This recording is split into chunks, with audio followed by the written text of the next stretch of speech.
Japanese walking, the 2,986% trend that actually works. If you're searching fitness trends, this has probably come across your plate in the last little while. My name is Joshua Haag, and welcome back to the Live Vibrant Wellness ecosystem, so to speak, on the Live Vibrant podcast, on our YouTube channel, and on our website. And this came across my desk. And for those of you, like my clients, who are looking to optimize your cardio, this may call to you. Now, this was developed in 2007 by exercise scientists at the Shinshu University in Japan. There's no equipment needed, no gym, no technical skill required. Now, the viral version usually skips the details, but we'll make that work, right? So here's how it looks. In walking, about 20 minutes, you're going 3 minutes fast, 3 minutes slow, 3 minutes fast, 3 minutes slow, and 3 minutes fast. And when you're on your fast intervals, I want you thinking about 70 to 85% effort, right? Conversation should become difficult.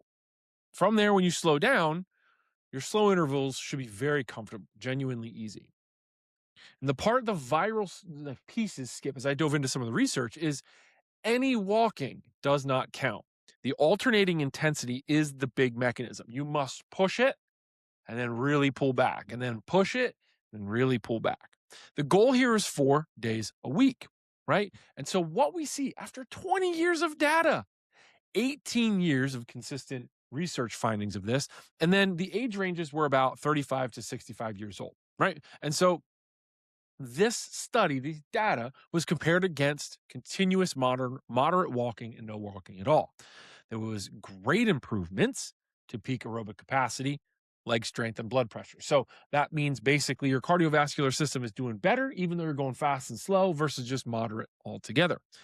And this is the same total walking time, so you're not even spending more time doing it.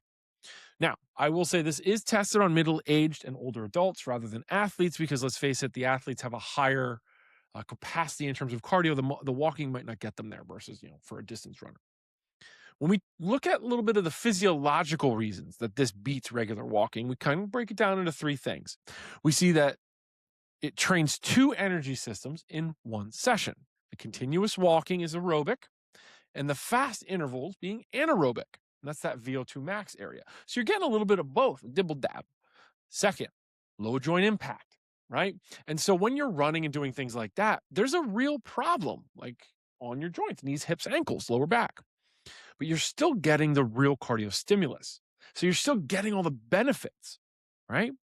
Then lastly, we see slow intervals are doing real work as well. So it's not a just rest period.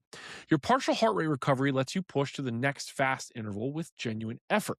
So it allows for more optimization in the next phase. That's very important. And remember, when we're working out, we want to see effort, effort, effort, rest, rest, rest. No matter what we're doing, if you're just in getting it done or clocking in, you're not going to have great results. The big note, the big takeaway is about this intensity and getting it right. And it's always great to use some sort of metric. Now, there is error in Oura Rings, Whoops, Fitbits, all that stuff, but something is better than nothing.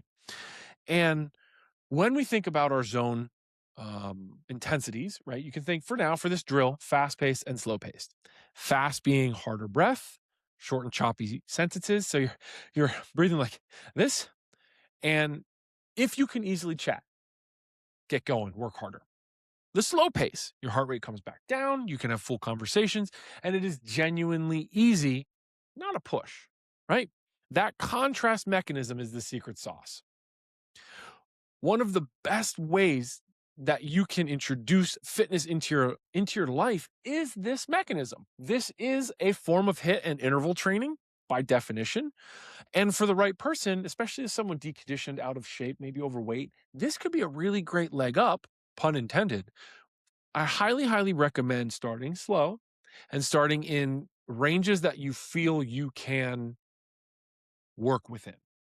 Over time, as you feel a little bit better, a little more confident, a little more comfortable, you can start to grow and stretch those capacities, right? So work harder, rest harder. I want to see the real success happen when you start to train 3 days a week with this. This is a great zone 2 activity, and I found it really fun. And I think this really helps get bang for your buck instead of just going for a mosey. Is this different from regular walking? Yes. This is alternating intensity and training both energy systems. How many days a week? Minimum 4 per the research. Is it safe with joint pain or injury? And I will always say, ask a doctor, and pain is your guide. Don't go past the 3. If you feel it nagging or irritating, cut it back. If you feel it feeling good or you can work through it safely, push through, right? Always get medical clearance first if you need it. And then, will it help with weight loss? At the end of the day, increased caloric expenditure in fitness, right, does create weight loss. But I will say for most people, proper nutrition is going to be the first and foremost thing you need to work on. By sitting on your couch all day, yes, this is going to help immensely, but nutrition will be the first thing for weight loss because we're using this as a recovery piece. We want to make sure we're doing good adaptation through sleep, stress, all that good stuff.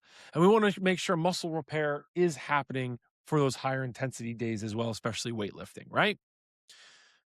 Pick a routine or treadmill, set up a timer, use a talk test to calibrate your pace. You do not need one of these, right? And schedule it 4 days a week.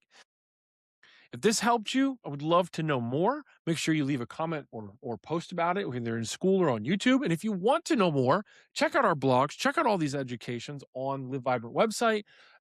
Go, spread your wings, fly. But until next time, it's been a pleasure. Get to walking, get to those steps, and I'll see you soon.